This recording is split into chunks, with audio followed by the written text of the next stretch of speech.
Good evening, everybody. It's so wonderful to be able to be broadcasting again. See you again this evening. It is a not warm, but wonderful Wednesday evening here in the deep south of Atlanta. We're freezing. And we are actually under a snow warning for this weekend. My kids are so excited, let me tell you. Thankfully, about 3 years ago, we thought maybe we get some snow. So we got a couple of, not like a radio flyer, really nice sled or anything, just those plastic sleds. They're not very expensive. And they have been sitting in the garage for 3 years. These kids have been praying every winter for snow, and it's coming. So, I'm glad I know how to bake bread, because we're definitely not going to be able to find any milk, bread, or eggs at the grocery store for sure. All right, guys, I have a really special guest. I've got to tell you, one evening, and as you all know and you follow the show, you would know that for about 18 months, I've been going through a lot of treatments and surgeries and things like that. And so my nighttime is like crazy. And my day job, my boss there, he's constantly calling me. He's like, "Are you okay? Why were you sending out emails at 3:00 in the morning?" And I'm like, "'Cause I'm working." So I was up one evening and I was looking on social media, and I'm always looking for somebody positive, inspirational. They have a meaning and a purpose, and they're using that divine meaning and purpose. And I found this really cool guy by the name of Elijah, and he runs a podcast called Humble Dad. So we're going to talk about that in just a minute. But first, let's give a shout out to our sponsor this evening. It is Pure Lift. I have some Pure Lift here on my desk, and they look just like this, right? They can go into a purse, into a gym bag. They're really nice and convenient. And the way that they design them is you could pop off the bottom and, it looks like we are frozen. Well, sorry. And we're back. That's always great when you freeze and you're like, it's such a wonderful picture to look at. You can pop off the end, like I was saying, and it's clean caffeine, but they're granules, and you can pour them into any drink that you're drinking. The unflavored one is truly unflavored. You'd never know that it's in there, but it gives you such a nice, clean taste to your drink. And it also, I'm trying to bring all the words together. It gives you a nice, clean buzz is what I was looking for. But, it's that pick me up. It's that I got to keep going. I still have to go to soccer practice, and I've been working 2 other jobs all day long, that it's going to get you there. So clean caffeine from unroasted green coffee beans. That's their source for the caffeine, which is why it's not bitter. It doesn't hang with a nasty taste afterwards. It has stevia.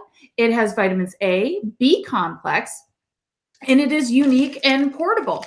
And if you go over to their website, I'm going to show it to you really quickly here. This is their website called purelift.com. That's PURELYFT.com. You see that their Pure Lift has 0 calories, nothing artificial, no preservatives, clean taste, no GMO, easy to use, vegan, all natural. I could go on.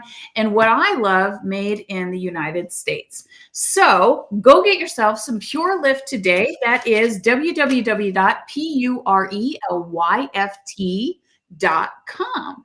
All right, now let's move on to our guest, the man of the hour. He is really making some serious traction, I've got to tell you. And we've been spending a few minutes, because he is a podcaster, he knows how to set himself up. So we have been taking the 20 minutes of just normally dead air to get to know each other. And he's really, really the kindest person, has the best smile in the world. And so tonight on the broadcast is Humble Dad. He has an inspiring show dedicated to dads, about dads, with wisdom, faith, love pouring out of every man and himself on this broadcast. It's so inspiring to see a focus on the father. And one of the podcasts early on that I watched, his question was, "Man, do you remember holding your son or daughter for the first time?" Oh, like these questions just aren't even asked, even at a dinner party of intimate people together and friends. I don't know a moment where I have been able to experience one dad talking about being a dad to another one. It's such an amazing thing. We have a clip that we're going to show you this evening, and I could go on and on. You can watch his show on YouTube. You can watch his show on many different social medias as his presence has been growing and growing. He's going to be here to tell us more about it and more about his merchandise. He also sells merch. So without any further ado, I would love to bring to the broadcast Mr. Elijah Glenn, known as Humble Dad. How are you this evening? I'm good. How you doing? I'm doing great. I'm excited Excited to be to here have for you on the sure. broadcast. As I was telling everybody before you came on, how I found you, and I was just mesmerized. You know, usually I'll wake up in the middle of the night and I check all the different email accounts. I start working, Yeah, but no, you really captivated me. And that was the first show of yours that I watched where you asked your guests, like, do you remember holding your child for the first time? What did that feel absolutely. like? So Yeah. how did this begin? Did it begin just you would always get into conversations with friends and family about being a father, or did you say, you know what, I've got a gift here and I need to start a podcast? How did it start? Well, it's a good question. It's not often asked, but I was working in education for 11 years, and I enjoyed teaching, right? And so, and then I quit teaching to become a real estate investor. But my time had been where I was only focusing on my business, and I was telling my wife, I was saying to her, "Listen, I need to get a focal point on something else that I'm not just dedicated to my real estate business, and something as a hobby." And so I was like, "Okay, well, I like to talk, so let me get something on YouTube." And I was going to go with educating teachers on how to manage their classroom.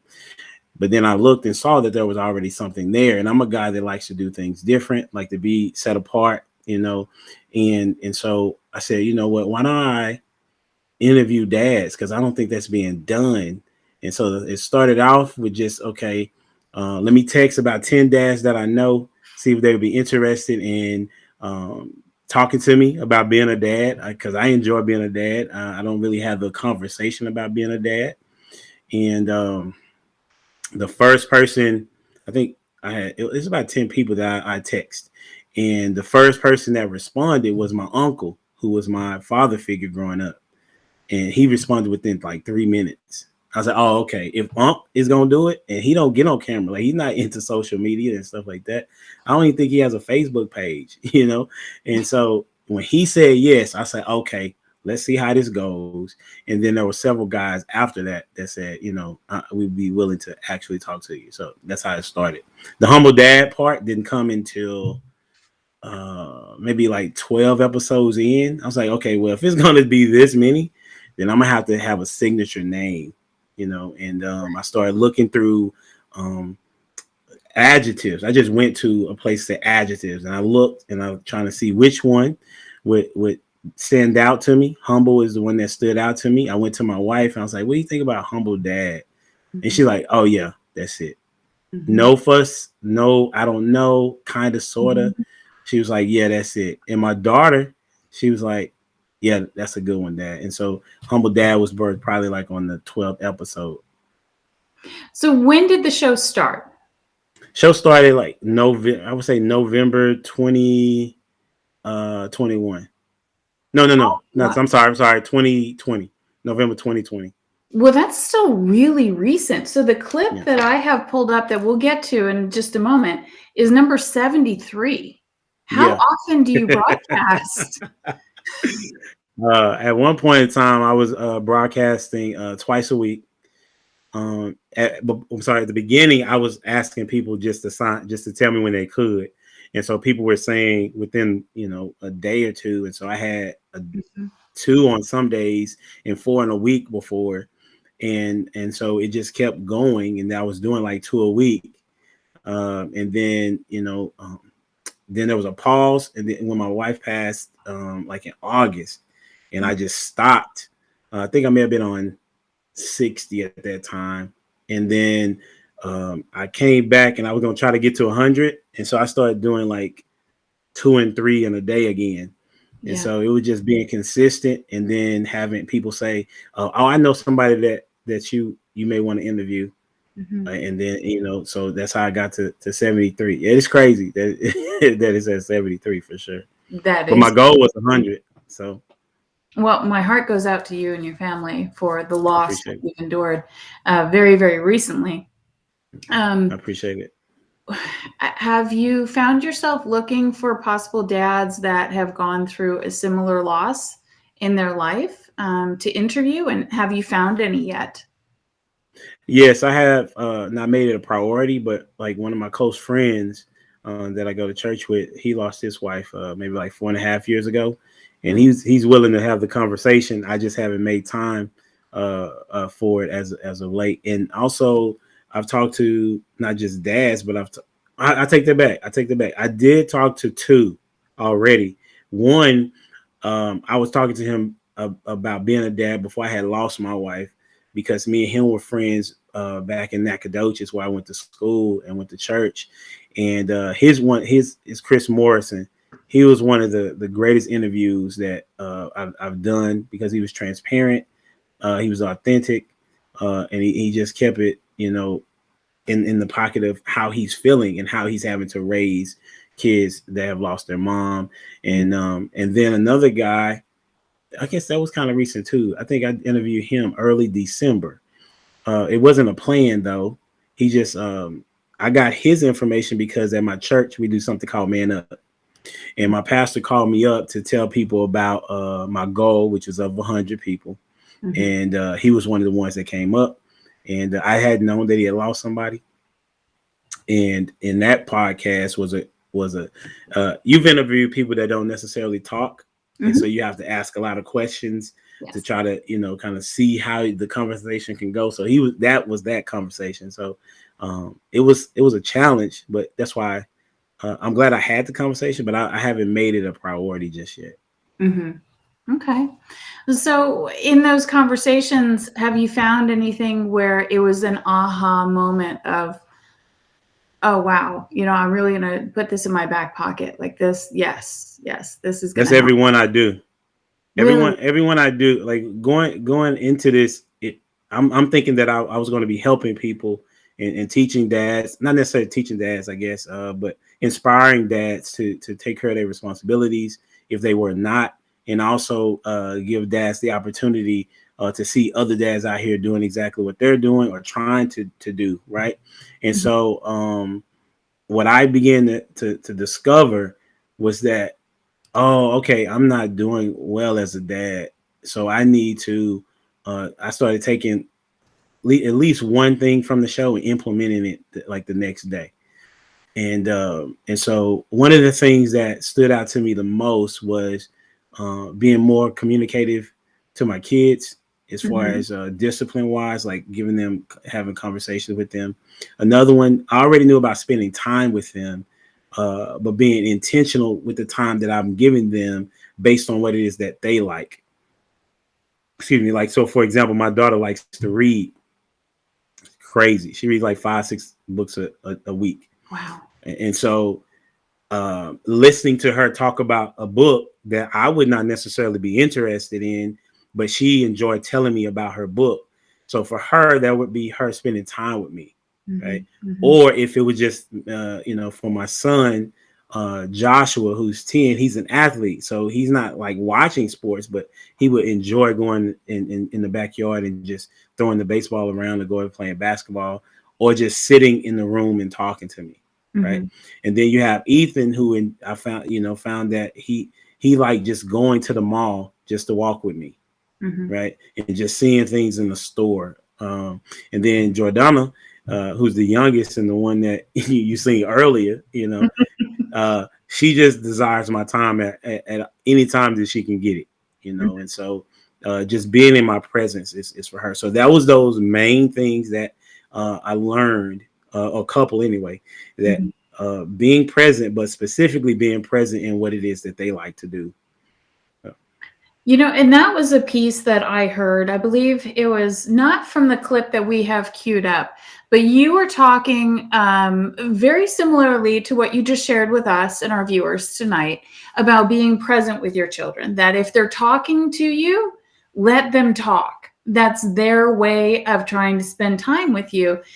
And I've got to tell you, I listened to that and I thought, huh, okay. You know, Hey, right. when they're little, I feel like I can listen more when they're little because it's like it's really easy to stay on that track. When they get older, especially in that tween to teenage world, Yeah. man, you don't know where they're coming from. They leave out Yes. significant adjectives, verbs, nouns. Sometimes they leave it all out and they Yes. start in the middle. Yes. That takes brain power. 100%. You know how it is, right? So when you're Yes. working and you've got your work day, and I've had a little bit of all of it in this household. Sometimes there were a couple of kids that were homeschooled solidly. And then, we went through the pandemic, so all of us were touched by homeschooling. And Yeah. so we've had versions of it. Now at this time, they're in school. So it's a little bit different during the day, a little bit more, I can get some real work done. Right. But what do you do? All right. What do you do to calm down that brain that's telling you we need to go from point A to point B? We've got to get this done. When you have daddy, and yeah, so she said that I could go. Yeah. So for me, we've been homeschooling for like 5 years.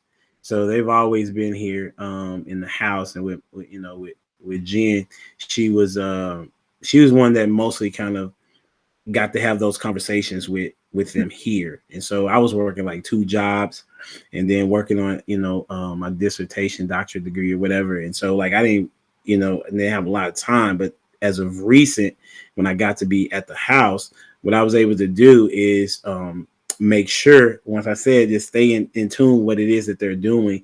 One of the things I did, I don't know if this answered the question, but one of the things I did was my daughter likes Five Nights at Freddy's, this book series or whatever, and Game, if you as well. All of them like it. And so I started looking up some things on it. I didn't have to know a lot about it, but just me saying one thing to her, she was appreciative of me just taking the time to go look up something that she liked. When it comes to having the conversation and they're being all over the place, I'm a trained teacher, so being a teacher for 11 years, I had dialogues with students all the time where their story was off or there was something missing, or they went directly to what it is that they wanted to say without context and wanted me to know exactly what they're talking about.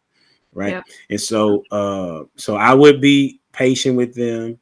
Kids anyway. I'm not as patient with my own kids. uh I guess I don't have to be in some regard. And so what I would communicate to Gianna, and mom would tell her too, listen, you have to give us context of what it is that you're saying. I've never seen Five Nights at Freddy. I have no idea who these characters are that you keep telling me about. So for me, it was more of communicating to them expectation so that they could meet the expectation, and so that it wouldn't be a consistent thing. So I think that answers the question. I feel like I didn't, but you can tell me if I did. No, you did. You did. So what about, because from what I'm listening to, you have 4 children? Yes. 4. Okay. So what about, and here's where my question comes from, staying involved and present and active with what your kids are doing. May it be, like you were just mentioning, books or television shows, video games, friends. How, and do you, maybe you don't do this, but how do you set up your time management to be able to split and divide yourself 4 different ways, to know these 4 different worlds that all have different things at different levels going on?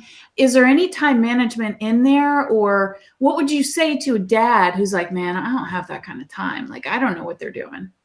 Well, I would tell that dad he's not prioritizing what's most important. Mhm. because we make time for the things that we want to do and that we feel that are important. That's number one. So that dad's not going to be able to have that conversation too long with me. Matter of fact, what's crazy is you ask me that question. I'm on a show called King Talk on Tuesday nights on the Lapeef Network, right? At 7:30s or whatnot. A little plug there. We was talking about the exact same thing about dads being able to, or men in general, how you managing your time to maximize the opportunities that you get. And so for me, it goes back to when I was in college that, or even in being the oldest of three and being in a single mother household and having to manage time early. I mean, I was picking my sister up at 14 from daycare and then having to get back to basketball practice, right? So Right. time management was everything for me, and so it became a habit. And so for me to be able to get things done, then reading the scripture where it talks about be a good steward of your time, that really hit me hard. Probably 2000, I want to say like 9, 10 or something like that. And so I'm just telling you how I got to it, because it's not it's not one of those things you can just necessarily automatically turn on. Sometimes mom kind of built over time. And so what I began to do specifically is that I would set aside times within the day, and everybody wouldn't necessarily get the same amount of time. You know, Right. everybody didn't necessarily get the time that day. I would have daddy daughter dates with Mhm. Gianna. You know, I would go play with Jordana. At times, Joshua and Ethan, we would go practice. So how I did that was Saturday was that day. You know, Saturday was that day. I also asked my kids, like, how much time would it is does it make sense for you to feel like daddy spent time with you? Mhm. Right. So somebody may say an hour in a week. Somebody said maybe like 15 minutes every day. So I communicated to them or asked them, like, how can I be a better dad to you time wise? Because that's really what kids want, is your Yeah. time. And so I would set up my time as such, you know. And then on Saturdays, as I said, it would typically be daddy daughter date, maybe once a month. And then I would also take my son. I may come back and get my son and take him out for an hour. Then I get the other son and may take him out for an hour, you know, because that's what is important to me. Like TV is not important to me. You know what I mean? Right. And I'm a basketball fan, uh, but there's nothing more important than my kids knowing that I'm here for them. And then I also maximize the time that I'm in the car with them, so we don't listen to the radio really. You know, I'm talking to them about what's going on in their minds, especially since their mom passed. I talk to them about what's their emotional stability. I ask them for a score, Mhm. and then they have to explain their score to me. You know, if it's low, why is it low? If it's high, what's making it high? You know, and what is it that I need to be doing to help you? So that's some of the ways of how I, maximize the time and dedicating to them. It sounds like you have some psychology background. You have such a deep understanding of how to do this. I mean, I've been a mom for a really long minute. Five different kids, and I don't do half of what you're saying, and I'm sitting here making notes where you can't see down below That's of funny. things Yeah. I need to implement. Do you have a background in psychology at all? No, I don't have a background in psychology, but my wife did, Okay. and so but I was a teacher for 11 years, Yeah. and I also remember what it was like not to have my dad in my life, and I wanted desperately, maybe sometimes to a fault, not to be that guy, and so I began to ask like some of my friends when I was before I had kids, I think. And then when I had Gianna and Joshua, I would ask them, like, dude, like, what was it about your dad that you enjoyed? You know, I said, because I don't know if I'm doing this right. You know, Mhm. and because I like to be great at things, and the only way to be great is to ask questions. And then do what it is that the person that's great said to do. And they would say, spending time with me. Yeah. And I was like, okay, well, nah, it gotta be something else. Like what? You know what I'm saying? What does that look like, spending time? And one person said, I think it was my pastor that said this. He said, just having them, his daughter work on a project with him, she enjoyed that. She thought that meant the world to him, meant the world to her. Another guy said, well, my dad would help me build things, or like Legos. Another person said, just watching a game, So it was really about, I wanted to be a great dad, wanted to be one of the greatest on the planet. Also Deuteronomy 6, I believe, talks about, making sure that you steward your kids every moment that you get. And so that was the main thing that brought me to that. And then another time that was really heartbreaking was when my oldest daughter, she was like, I don't know how many years ago this was. She had to be maybe 6 or 7 years ago. She was like, Dad, like, I don't really see you anymore. Like, you work a lot, And I was like, man, that's hard, because I'm working hard for, I'm working a lot of hours so that I can provide financially for the kids and the family. And so I was like, okay, I have to readjust how I spend my time, And so it wasn't necessarily psychology, but I just knew as a teacher that communicating with kids want to know what it's like to be an adult, right? Okay. And so because they want to know what it's like to be an adult, they want to have conversations with adults. That's what I found out. And so talking to them like they are humans and not just like aliens from somewhere, like the Google Gaga, all that type of stuff. You don't know, all those type of things. I would talk to them, my students, on a regular basis. That started, man, I started teaching 2010, something like that. And so what I saw was that me talking to them about what it is that they wanted to talk about, it lightened them up, as well as they saw that I cared. Right. And so since they saw that I cared, it made them want to even be more engaged in listening in my class. And so I just kind of took that with me as it goes into being a dad. I also was a part of a ministry called Red Ink Army for about 5 to 6 years, where we did Christian rap music, and we would put on events to mostly youth. And so I got to communicate to youth on a regular basis. I mean, they saw me at times like a superstar, even though I wasn't. But I was able to have a literal conversation with them about the gospel and how it could impact their lives. And then I was also a youth pastor, for like 5 years in Nacogdoches. So I've always, I won't say always, but like after college, I've been around students a lot. I think it probably was about when I was 28. So I've been around kids that long. And so just taking the time to want to be great, but also knowing a part of that in my profession was talking to kids and seeing what the conversation with the kid did, that helped me in my parenting, and also asking dads or I guess my friends what they liked about their dad. I think it's beautiful. It almost seems like you can kind of see it coming full circle, because in doing what you're doing with other fathers, again, you're helping kids. Oh wow! Okay, that's So good. Okay, I it never thought seems about like that. your divine presence is definitely there with the youth, for the youth. And wow, that's okay. That's really interesting. So in the podcast that I said that we're going to watch the clip, I would like to bring that Yeah, I up. have been talking a long time. Yeah, I was trying to help you not have a lot of questions, I guess. I don't know. No, I got plenty of questions. I have a couple more written down over here. No Okay. problem with that. All right.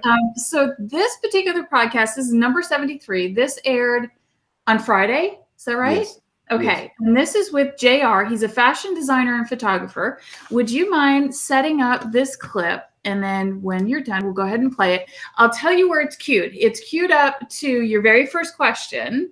Okay. And that was about being a father and the differences. Okay. So this is JR from the Lapeef Network. He is a inspiration to me because he built a platform about relationships, and so I had asked him, you know, would you be on my podcast, and he said yes.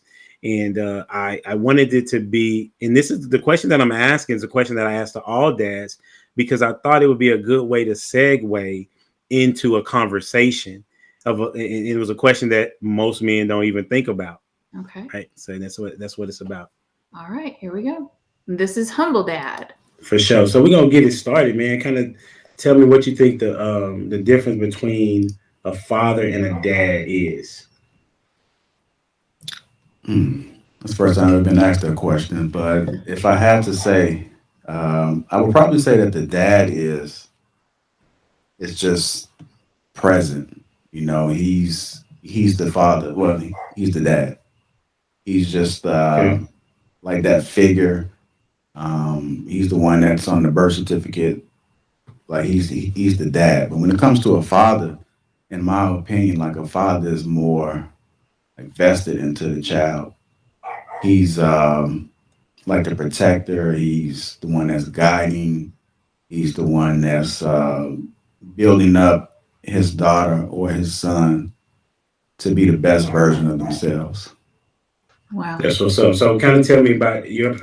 I love that question. I'm so glad that you ask dads those questions. What are gosh, let's go with JR and what he had said there.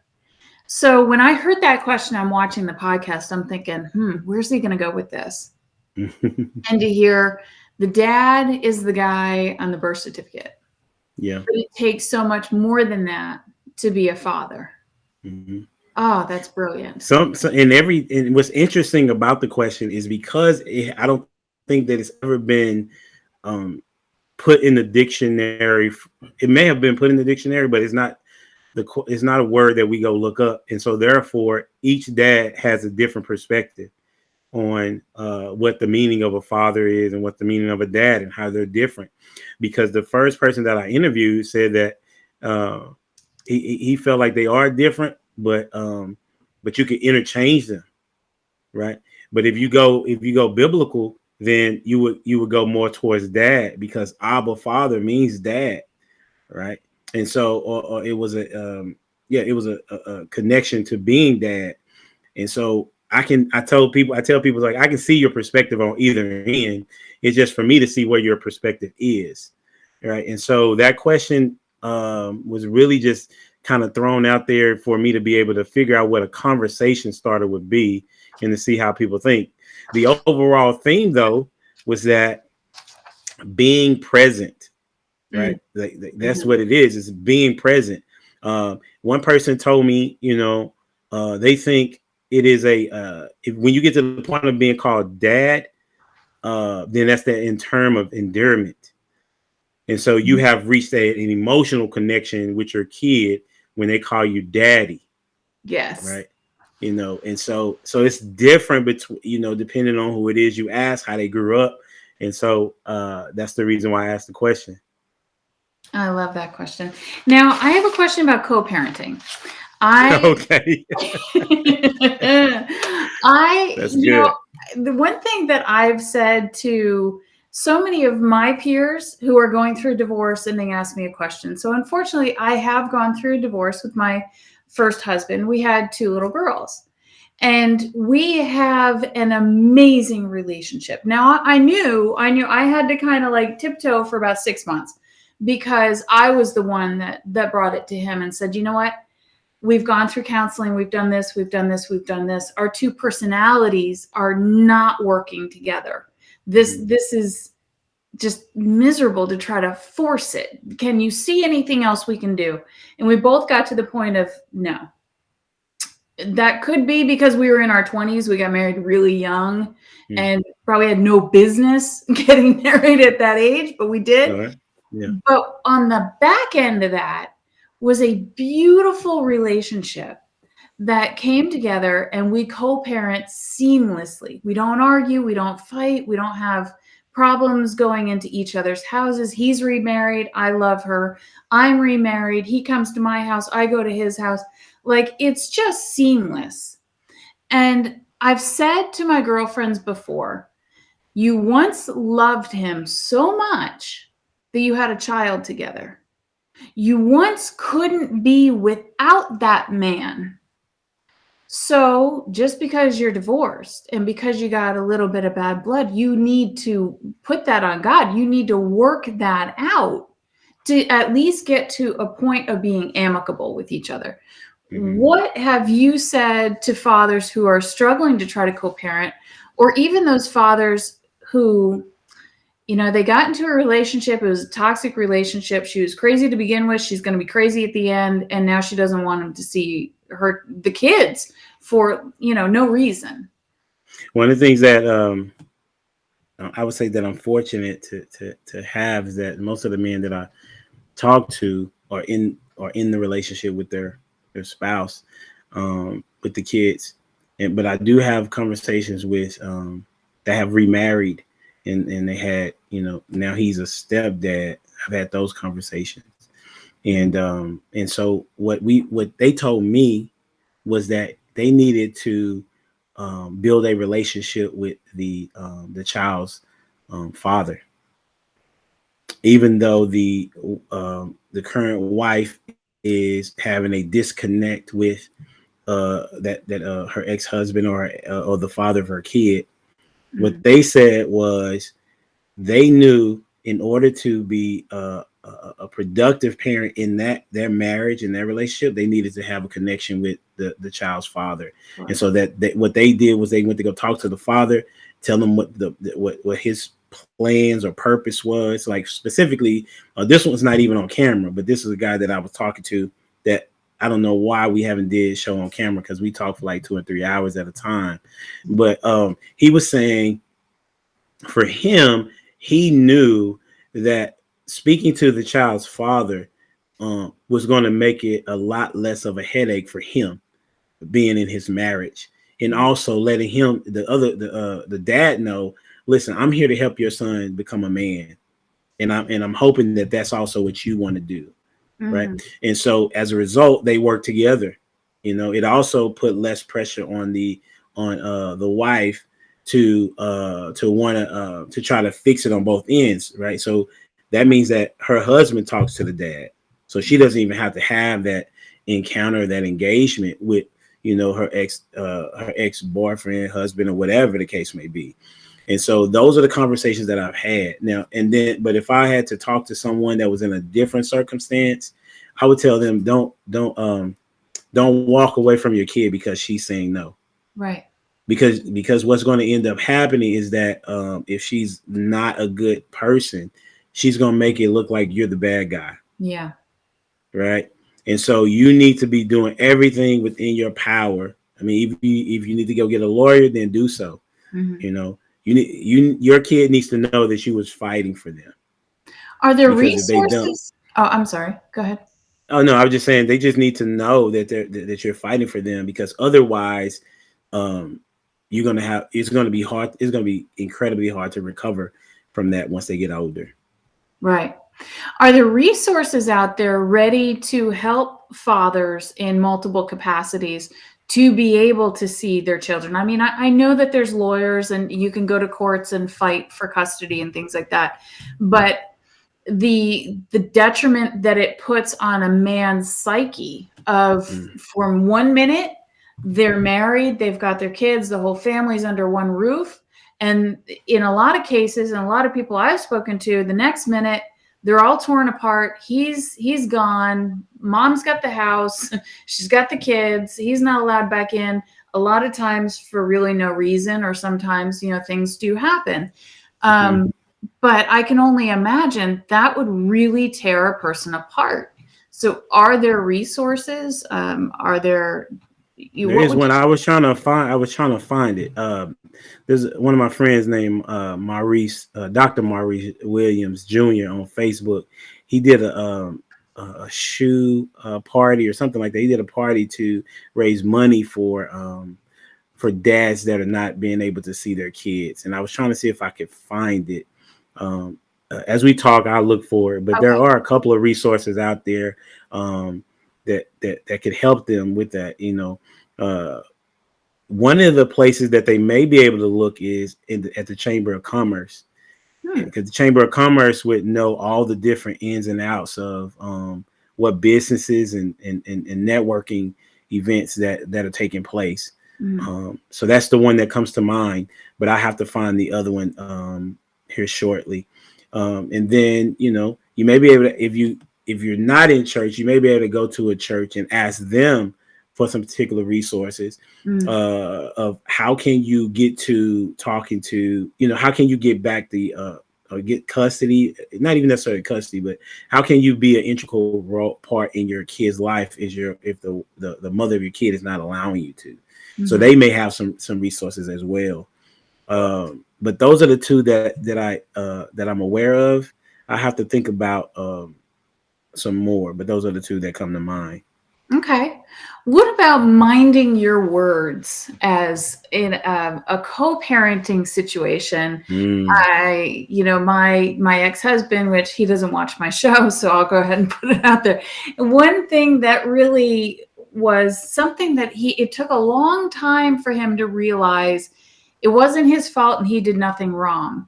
But he was in a situation where he was told, "You're just like your father." Not in a positive light. Yeah.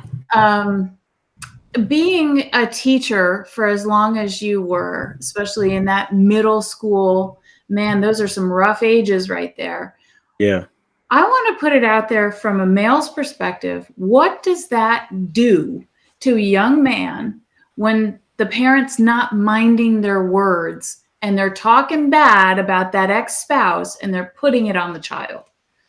Words are powerful. It says in the good word, it says there's power in life and death, and is in the power of the tongue.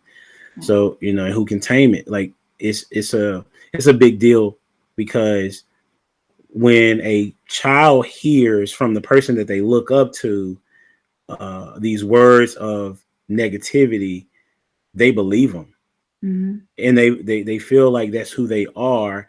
And because they hear that their dad is a deadbeat, that's what they're hearing. They're thinking, okay, well, I'm just going to amount to be a deadbeat, because kids look up to their dads even if they're not in the picture, which is an interesting phenomenon, that every kid is trying to get the approval of their dad. Moms, yes, but more the dad, because he's seen as the at the hierarchy, if you will, most times than not. And so the words that you use are important. I'll give you case in point for myself. When I've not used, if I've yelled like at one of my kids, if I've yelled at him, I can see his demeanor shrink, like his confidence is gone. And so I'm having to work on building him back up with his confidence, because when like, for example, I said to him, his name is Ethan, he's 7, right? But I think of him as if he's 10, 11, because he's as tall as his 10-year-old brother. Okay. And so I said, what did I say to him the other day? I said, man, I am so proud of you for getting up and doing everything that I asked you to do. I'm proud of you, homie. And I want you to know that. And he starts skipping. Like, that's his thing. When he get excited, he starts skipping. He said, thank you. And so you could see his demeanor change, right? With my son Joshua, I can talk stern to him. He's similar to me. Like, he can take that harsh words, if you will, blow, and he sees it as, okay, I need to recalibrate. He sees that. So it's a matter of like knowing who your kid is and then responding to your kid as such, because every kid operates differently, as you know. Yes. Right. And I knew that, but I wasn't bringing it into my house. And when I brought it into my house to look at them differently, even when it came to the words that I conveyed to them, specifically the words that I conveyed to them, since I am a communicator, that changed the game. That changed the game for me in my relationship, even with my kids, that they were able to their behavior changed once my words changed. Mm-hmm. You know, matter of fact, I started working on how can I give them more compliments as opposed to um, correcting a behavior all the time or saying, you know, this is not good, especially with the current time that I'm dealing with, a lot of stress of losing my wife and trying to make sure that I'm not displaying it on them. Uh, so for those that are talking to their kids, just know that when you say something to them, they are saying that's who they are. So just imagine if you were to say, just think about it biblically. He says that we're a child of God. Mm-hmm. I mean, to say that you're a child of God, that's an incredible title. Right. If I were to say you're a brood of vipers, I mean, that says something. That's a different stance, right? If I kept saying it over and over again. So, you know, I would say words are very powerful to anybody, but more impressionable on kids that you're raising. You know, it's amazing what you just said. You're a child of God. You know, I can do things. I want to create things. Or you're a brood of vipers. Well, why would I try? You know, it's amazing what it does. It raises you up or shrinks you down. 100%. And, you know, in our house, there's a lot of I love you hugs, and I love you. I love that. But what I'm learning that I can improve upon is the I'm proud of you, and paying those compliments, taking those beats in our day. Like, how many people are like me where we work from home? So that means that you get to like juggle all these balls in the air, right? And then the kids come home, or the kids are home because you're homeschooling them. And it's like, whoa, all right, here's a couple more balls to juggle. Absolutely. How do I do this? Absolutely. Absolutely. I love what you're sharing. You're like feeding me, but I know you're feeding the viewers. And I got more questions. I'm going to let you go in just a few minutes because I know that you have. Oh, I'm good. I'm good for now. All right. So how important is it for dads of all walks of life to have a support system? You know why that's a funny question to me? Why? Because I watch sports. I used to watch it a lot. And the news person or whoever is asking, they will always ask, how important is it? I'm like, what else they going to say? They're going to say it's very important. But to answer the question, this is how important it is for the dad to have a support system. Are you saying as far as to be a dad, or like what type of support system specifically are you referring to? I mean, so I know a lot of people, some of them are very close to me. And as life has taken them forward and their kids age or the kids multiply, they kind of become a little reclusive instead of reaching out to their friends and staying really, really close to their family.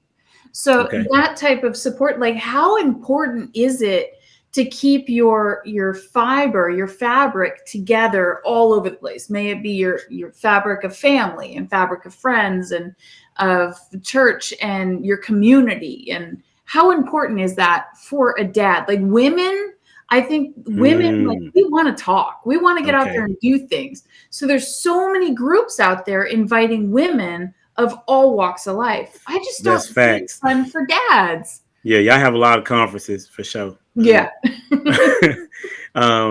This is how it's extremely important because that's how you build. You can't. I mean, Noah built by himself, but he definitely had. It took him a long time too, right? Sure. So when you have a community of other dads that are trying to do or that are doing what you're doing, they're supporting you in the sense of encouragement. They're also holding you accountable, because if you don't have accountability, then all you're thinking about is yourself, and you're only you're what's the best way to put it? You're the only person that's able to say if you're doing it good or not. Then that's a problem, because that's only you that's able to kind of help your kids, as opposed to having 2 or 3 guys that's in your circle tell you, listen, man, like, and guys don't necessarily talk about their kids, right? However, you can tell by being around people how they treat their kids, right? In the conversations that they have. So if you're able to have a group of dudes that are upstanding caliber, then you'll see that your parenting style is going to change. Especially if their kids are around them, you'll see how they communicate with their kids. You'll see how they discipline their kids. You'll see how they interact with their kids. But if you're a dude that doesn't go around a guy that has kids, and you do, then that's not necessarily going to be a good fit for that particular part of your life, right? So then also, if you talk about, for me, as a single dad right now, my support system is incredibly large, and that's probably because I go to a pretty big church, but I'm also active in my church, and so this is what they told me, and so because I've poured into, because I don't want to seem braggadocious, but because I've poured into the church, they feel a need to pour into me and to my family, right? So I share with you what my support system look like, so people can put eyes on what I'm saying. So with my church family, I have somebody that helps me with homeschooling. They'll come pick up, my two girls on a particular day, and then I'm able to just deal with my boys on that particular day. Then I have somebody, one of my in-laws, if you will, she'll watch my youngest on a particular day so that I could just have the day to myself. Another person picks up my oldest, and then the two boys go to a particular a co-op group, right? So on a particular day of the week, there's nobody here from 9 to a certain time of the day, right? And so I get that time to myself. Then if I went to a Dave Crowder concert, and I said, listen, I need to go do this. I know it's gonna be hard for me, but I want to go. Called up, I text 3 families that are in my network. I have more than that, but these are the 3 that have been helping me the most. They say, I got you. They were here. They stayed until I came home, right?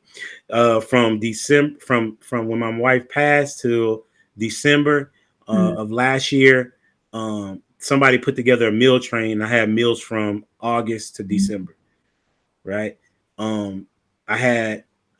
Financially, I didn't have to pull from my bank for like 3 months because of how much people had poured into my family. But they said, well, you poured into us, all over these years. And I can go on and on, but I'm just kind of giving a viewpoint of like how impactful it can be. Because even though I'm stressed, those things have not been as stressful because, I had somebody else. I had them to help me. Right. And then another one was, this one was a big, I was the person that always took our kids to practice when Jen was here. Because they played baseball and softball. And so having 3 kids, having 3 different, in games is crazy, right? And so the teams that they were on had somebody from that team come pick them up and take them to practice, right? And to take them to the game when I couldn't take them to the game, right? So you're talking about how important it is. Like if I did not have the support system, I would be in utter chaos. And I'm typically an orderly guy, but because of the circumstances, like they have made things a tad bit easier for me to move and just focus on my kids.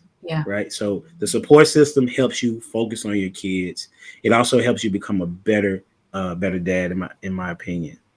Hopefully I answered the question. That was a lot of that. That answered the question and answered the second question I had to that, which is where would you be without that? I'm so glad and so very thankful for you and your family that you have that. And last question, and then let's talk about your merch right after the last question. But what about, and children, I'm not going to say which one, but a child very close to me does not have a dad in his life. He's little guy, right? So what can his community around him do, if anything, to try to help him grow, albeit he doesn't have his father in his life? Well, for an individual that doesn't have a dad in their life, there needs to be the community of men that come around him, or find a mentor for him. I don't know how old they are, but if they're old enough to have something that they have an interest in, then find a man that is in that field to kind of be like an apprentice, maybe. Uh, Additionally, putting them, even going, if there's an uncle, that can be involved in that kid's life. There is, I think it's still around, boys and girls. Big Is it something? brothers, big Yeah, sisters. big brothers. That's what it is. Big brothers and big sister groups. Um, any way that there is a positive male role model, that would be a father figure. If they're in sports, you can talk to the coach. Coaches typically are considered a father figure based on the position that they're in. So those are a couple of things that I would say, for the kid that doesn't have a father figure in their life. There are guys out here that are willing to be father figures and role models. For me, I was a youth pastor. For me, I also was a teacher. I also was a youth leader in my church, and so I was able to have an opportunity to talk to young men about what it looks like to be a man, and also talk to young women, about what it looks like to be a young lady and what guys think of them. I would have that conversation a lot in my classrooms. Do you have that conversation a lot with your daughters or your older one? Oh, oh yeah, facts. Yeah, we've been talking about conversations about relationships probably for the past year or two. Really? Yeah, and we've had the birds and bees conversation. I didn't, but my wife had that conversation like when she was 6, 7. Took her through a book, that we checked out from our church library, and so now we can see the benefits of that, in talking to her. And even matter of fact, I asked this question. I let her watch an adult conversation between a guy and a woman that was having a disagreement about relationships. And I wanted to get her take on it, because typically I was watching them with my wife. That's what we were working on, is building marriages and building relationships and building the community, so people can have a healthy, I guess, family. That's what our goal was. And so she's not here, so I was talking to my daughter, and I was saying, okay, I want you to listen to what she says based on his question. And when she heard what this lady said, she was very puzzled, because it made no sense to her, and why the lady would say what she said, because it was built all on emotion and very less of logic. Which emotion works in certain areas, right? Is needed in certain areas, but logic is needed also in a lot of areas. And so her mom was the one that was talking to her about logic in situations, but you can be emotional, but make sure that when you finish, that you run it through. Did it make sense? Right. And so at the end of that conversation, I asked her, I said, so like, what type of dude would you want to marry? Like, would you want to marry a dude like me or somebody not like me? And she said, a dude like you, Dad. I said, what? I said, why? She said, because you're a nice guy. Aww. I said, what? I said, I'm strict. I have, she said, I understand that, but I see how it helps me. I see how it helps me. And then, yeah, and I would want a guy like like her and her brother was like, I want a guy like you, because I saw how you and mommy were, and I don't think that I did that good of a job, because but I also have high expectations of myself, right? But they got to see what it looks like to be a dad and a husband in the household. That's why it's so important for the family to be intact. Right.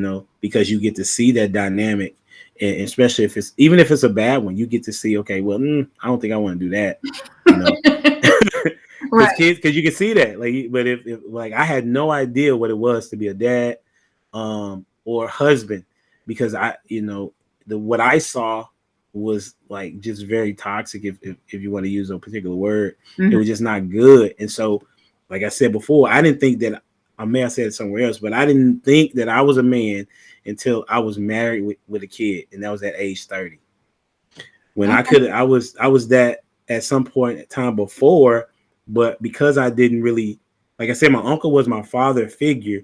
He taught me things about, getting older, whatever, but not as it related to what it was to be a husband and a dad, Mhm. too much. So yeah, so having the conversation with them, is very important, and talking to them as often as possible Mhm. is key, and being okay with what their answers are.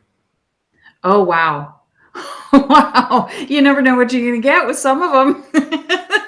But if you don't let them say what they want to say, then they gonna not want to talk. Yeah, that's true. That's true. Tell us So, about your merch that you've put together. So, Humble Dad, I see you're wearing one of the shirts. I'm going to pull up your Facebook page and okay. show off some of the merch that's on there. But tell us a little bit about it. When is it going to be released? Is it released for sale now? Well, some of them are released now.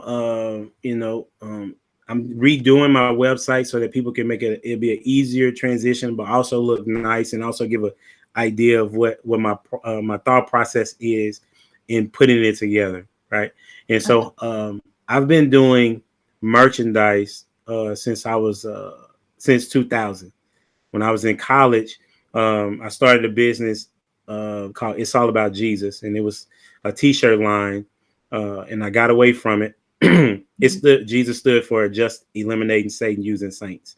That was back in the day in the 2000s. So I did pretty decent, but I didn't have any mentors. I didn't have anything as far as like even living for Christ. I just knew that I needed to be, but I wasn't. And so fast forward, I was in the ministry, and I was doing the t-shirts for them, and trying to, doing the merchandise for that particular ministry.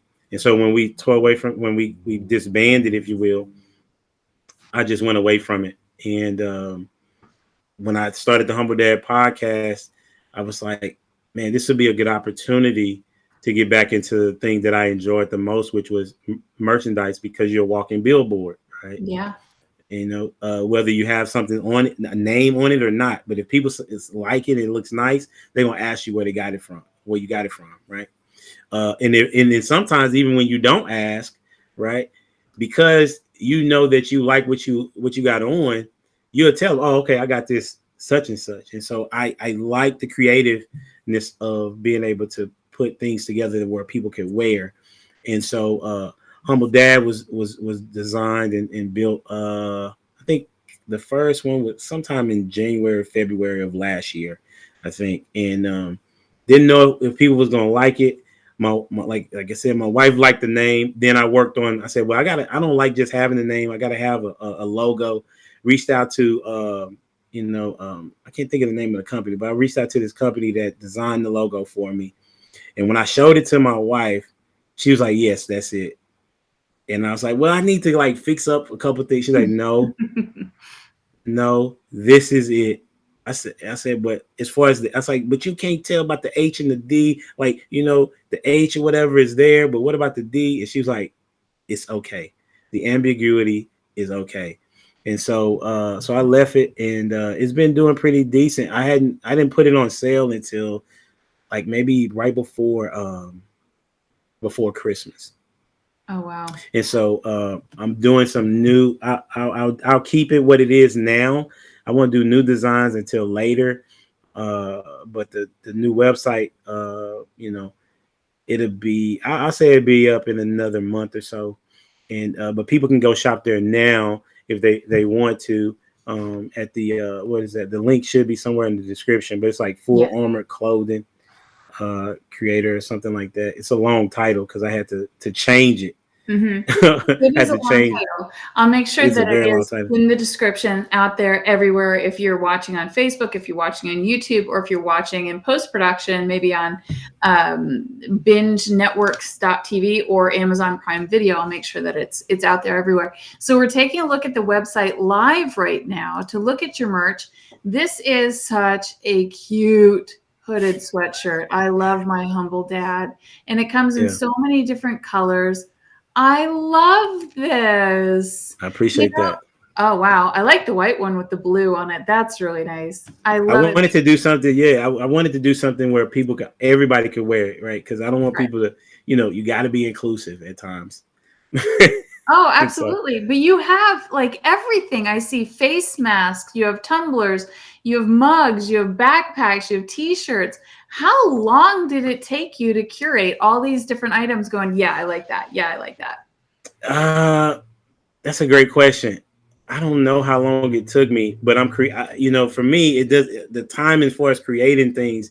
I'm not bothered by the time, so I don't think about it as time necessarily. I do set aside some time, but if I'm creating something like these, because of the spring .com website is free, it's fairly easy to do. So me getting my logo, all I had to do was kind of put it together on the screen on Spring, and it make it a lot easier. But then you have to kind of adjust it to how you want it to be, and then the items are already there, so I don't have to have the merchandise on hand. They just order it, and then it'll come to them in probably 2 or 3 weeks or so, depending on shipping, of course. Right, And right. so so that is the Humble Dad brand, which I didn't have an idea that it was going to be what it is today. So I this year is love going to be a pretty big year for us, though. it. So tell us, what is in your future? Where are you going? Where do you see the show going? What you got in the pipeline, as they say? For sure. You so nosy. Okay, so this is so what I'm just kidding. Yes, I Uh am nosy. but That's what we do. I it's mean, come exactly on. what we do. Absolutely. It is very necessary. So plans that to build the podcast for sure, because if it's building, that means that it's been effective.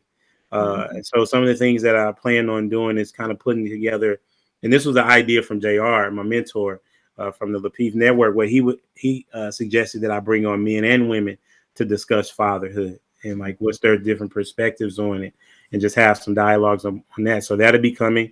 I don't know when, but that'll be coming up.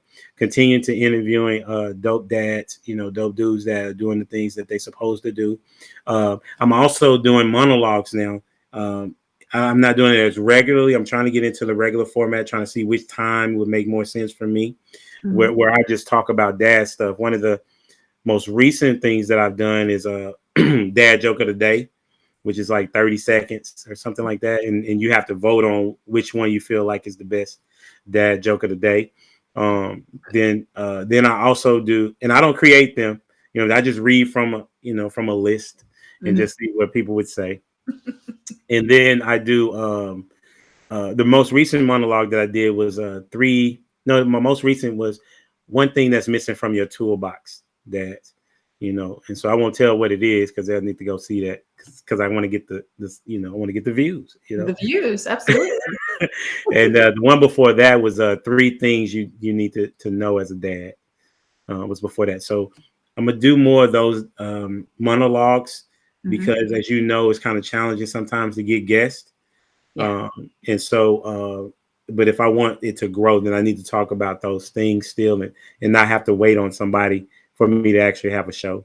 And then big picture is is a Humble Dad workshop. Okay. Hopefully I'll do that this year. Humble Dad workshop will be where it's not just going to be where people just come and talk. It's going to be a hands-on. I'm sure somebody will try to steal this idea, but it's going to be something different than what most workshops look like. It's going to be more hands-on, but it's going to be dads and their kids coming to the workshop. Oh, wow. Oh, that's going to be, I can feel it. That's going to be really powerful. When will that start up, do you think? I think I'm gonna try to have it somewhere close to Father's Day. Okay. All right. Very good. So that's June of this year, right? Yeah, 2022. yeah, it'll Wow. be in All right. 22. it'll be in DFW area, and Okay. like at my church, which is in Cross City, in Euless. So it'll probably be there. I've had several guys already say they already want to in on it, to be a part, and there'll be a keynote speaker, to start it off and to end it. It may be like a 2-day conference or something. People can come in and spend the night and, come from wherever they're coming from, Right. and have that community of dads connecting. It's also building, seeing kids also see their dads interacting with dads, so it's just something that was given to me. I think it was like about 6-7 months ago, I and I love got to make it happen because Yeah, my wife absolutely. knows about it. She knows that I talked about it. And so that means I got to get it done. Yeah, absolutely. And, to our point that we were talking about 20 minutes ago about how important is it for a dad to have a community around him? You're creating that community around him with this workshop. I think that's really special. Do you have any plans of filming it for people Yeah. that aren't able to attend? Yeah, I can film it. It's just going to be the part of like, I don't know if I'll film it. I'll probably do like a podcast or a small DVD or something like that, Yeah. So they can see what the experience was. And because unless I could do an at home workshop, but some of the people won't have things. So for example, I would have a mechanic there and have a car there, and the dad and the kid will be able to do something on the car that the presenter has just explained. Oh, I love it. Right. So that's not something that you can necessarily do. You could, but you're gonna have to manage that, So that's one of the things that I plan on doing. So it'd be hard to film it because I want it to be very interactive. Right. And so if people got to fly out, you know what I'm saying? Are you just spending time with your kid? Yeah, absolutely. Well, I'd love to know, when tickets go on sale, are you selling tickets for it? I'm assuming you are, right? Probably, yeah. Yeah. So when you have all that information, please send it over to me, even if you don't have time to come back on the show, although you're now a friend of the show. You're welcome. You've got my email. You've got and just say, hey, Elizabeth, I need to come back on. This is what I want to talk about. We'll come back on and do another one and let us know about Humble Dad Workshop and how people can attend and when it is exactly and all of that kind of stuff. Do you have 2 more seconds for me? Yeah. Okay. Do you want to play a game? Should we go out playing a game? I have trivia. All right. I got this. It's 4 little boxes here. I haven't opened it. I don't know what they say, but you can pick a decade: 80s, 90s, 2000s, or the 10s. 90s without doubt, or the best 90s decade. without a doubt. All right. I'll do 3 questions. I mean, this thing scares me a little bit. These boxes are like so flimsy. I do questions on my show too. All right. I do random questions. 90s trivia. Okay. What year was the World Wide Web introduced to the public? 1990, 1993, 1997, or 1991? Man, the one that I was gonna say was like 1992 off the top, so I'm gonna go with 1993. Oh, I was about to say there's no answers. No, there is. It's upside down. It was 1991. Oh, like 1992 is in my head. Golly. Oh, look, we got somebody playing along too. Yeah. 1991. You were right. All right. Man. Okay. Let's do a couple more. Let's see. All right. Oh, who was the butler on The Fresh Prince of Bel-Air? Carlton? Jeffrey. That's right. And then they had Bertram or Jeeves. Yeah. What? I don't know. Bertram and Jeeves. They weren't on the show. It was only Carlton and Jeffrey was on the show. Sad. We know they could have put Mr. Belvedere. They could have put a couple of different actual butlers. I don't know. They just picked random names. That's what funny. Was the first Mary-Kate and Ashley movie? Billboard Dad, It Takes Two, To Grandmother's House We Go. I want to say It Takes Two. Okay. All right, let me keep reading. To Grandmother's House We Go, And how the West was fun. You sure? Sure about your answer? That last one, yeah. But that's like before you read it, that's what came to my mind. So I'm gonna just go with that one. All right. So you're saying It Takes Two. Yes. All right. The answer is C. To Grandmother's House We Go. It must have been a very early one then. That must have Very been early. very early. Very. That wasn't the 90s. Yeah. The show was in the 90s, but oh man. I know. Okay. I know. All right. So Okay. I can't. I'm cool with being wrong. Answers. Do you want to do that one? You read it for me. Hey, I can read it. Let's see. Which was the last Harry Potter book released in the 90s? I'm not gonna know this answer at all, but I'm gonna give it a go. Prisoners of Azkaban. I think that's what it says. Chamber of Secrets, Goblet of Fire, Circle of the Phoenix. I'm gonna go with C, Goblet of Fire. Chamber of Sea. I'll go with B. Let's see. A, Prisoner of Azkaban. That don't even sound like nothing. It was A. All right. One more, and then I'll let you go. Okay. This is a lot of fun. Yeah. I like that. I'm not a Harry Potter. I don't read Harry Potter though. All right, let's see. Okay. What 8-film Tom Cruise franchise started out in the 90s? Jack Reacher, Taken, Mission Impossible, Underworld. Okay, so I know Underworld is not 8 films. Jack Reacher, like 3. Taken, he wasn't in. I'm gonna go with Mission Impossible. Mission Impossible. That's the only thing I can think of too, right? What 8 film Tom Cruise? Yeah, for 8 films. Yeah, Mission Impossible. Bet. That's it. Oh my God. 50%. Thank you so much for playing that game with me. We got to debut it on the show. And I am so thankful for your time with me this evening. I know you've got babies in the other room, and it's time for bedtime over there, isn't it? Yeah, it's bedtime, but they actually have been good. I haven't been able to hear them. So I'm gonna go tell them that I'm proud of them again. Yes. And your little girl, she is beautiful. I got to see your youngest when we were still in the green room testing everything out. She is adorable. I appreciate that. All the blessings in the world and safety and health to you and your family. And thank you so much for coming on to the show tonight. For sure. Same to you. I appreciate the time, and y'all have a good one, man. Thank you. All right. We'll see you again next time. All right. Bye Bye now. Oh my gosh, what a great show. My goodness, I kept him for an hour and 20 minutes. It's a wonderful show. If you missed parts of it, please go on to thebingenetwork.tv and watch all the episodes, or you can catch us on Amazon Prime Video. Just search The Caffeinated Cooper Show and we're there. Everybody, as I always say, and I truly mean it, we are blessed. You are blessed. I love you. And until next time, I will see you this Saturday. Take care, everybody.